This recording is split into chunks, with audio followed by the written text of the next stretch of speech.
In the last couple of years, Audi has reared up out of the wilderness and sunk its fangs into the soft, white flesh of BMW's underbelly.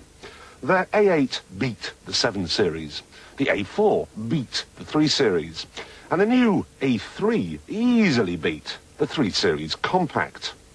However, that isn't quite a clean sweep.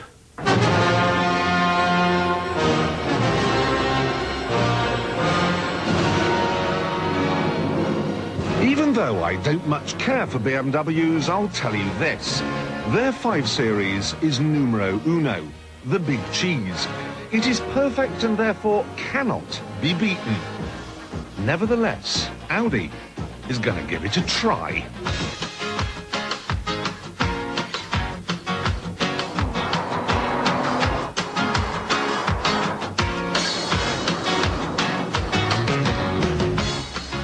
Here's their weapon, the new A6, which, surprise, surprise, is priced to match the 5 Series. Started out the last day, I was thinking the days gone by. Engines go from 1.8 turbo to a 2.8-litre V6, and there's a diesel for those who'd like to save 1p a year.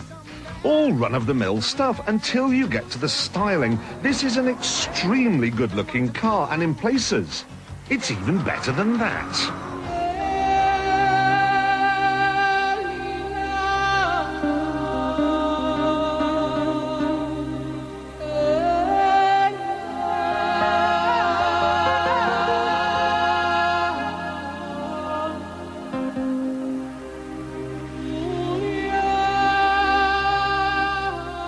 Now, with most cars, good looks come at a price, but not here.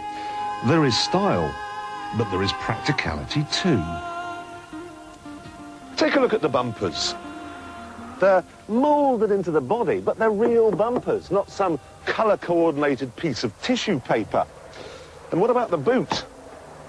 Have you ever seen one as big as that? Neither have I. I haven't seen one of those either. We'll come to that later. I want to talk to you a little bit about space in the back. It is noticeably bigger in here than it is in a 5 Series BMW. So you have to say the A6 is the more practical car. However, I haven't come all the way out to Sardinia just for fun. Oh no. I've come here to wring its neck on some of the most challenging roads anywhere in Europe.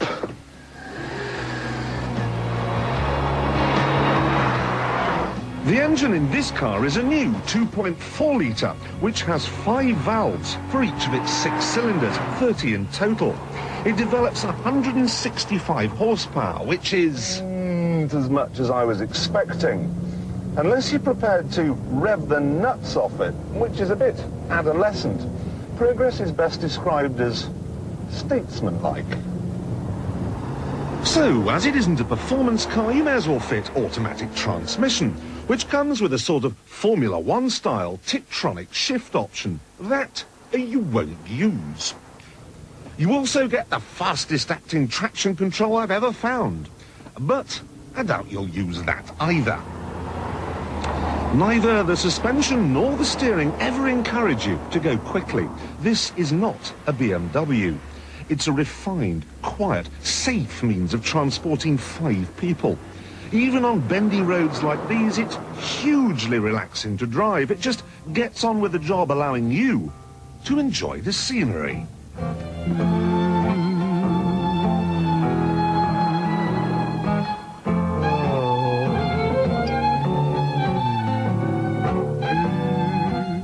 Von hier aus können keine Fahrempfehlungen gegeben werden. You know what that was, don't you?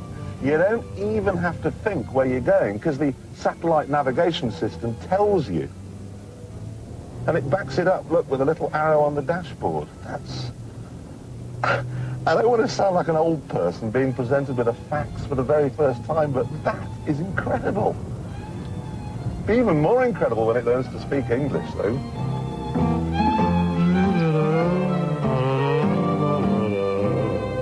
Dem Straßenverlauf weiter folgen. My lawn needs hoovering. The relaxation lasts for about an hour, and then the backache sets in. I know hard seats are supposed to be good for you, but never forget, so is colonic irrigation. There's a lot to like about the A6 if you're a grown-up who wants a well-made, sensible car. It's cheaper to insure than the BMW, has a much nicer image, and it's bigger inside. And I'm not kidding, few cars are quite so effortless to drive. But I can't ignore those seats, which are a problem, and so too is the fact it's front-wheel drive.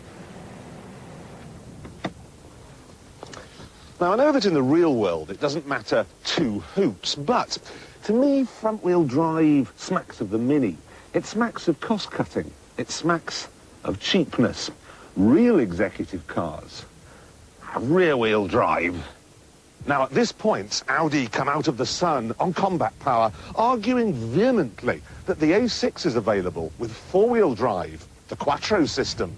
And it is, but you can only have it on the most expensive model in the range. This one, the 2.8 V6. I think we've just got time for a quick... Yeah.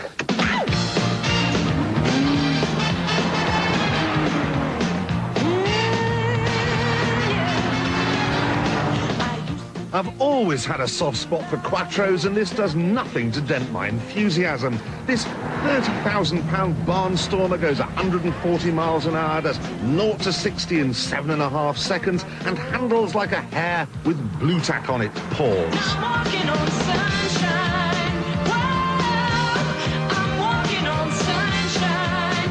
Whoa, it doesn't feel good. I think that this specific model is perhaps a match for its specific BMW rival, but you can't judge an entire range on its most expensive model. That's like saying you think someone's pretty because they have a nice nose.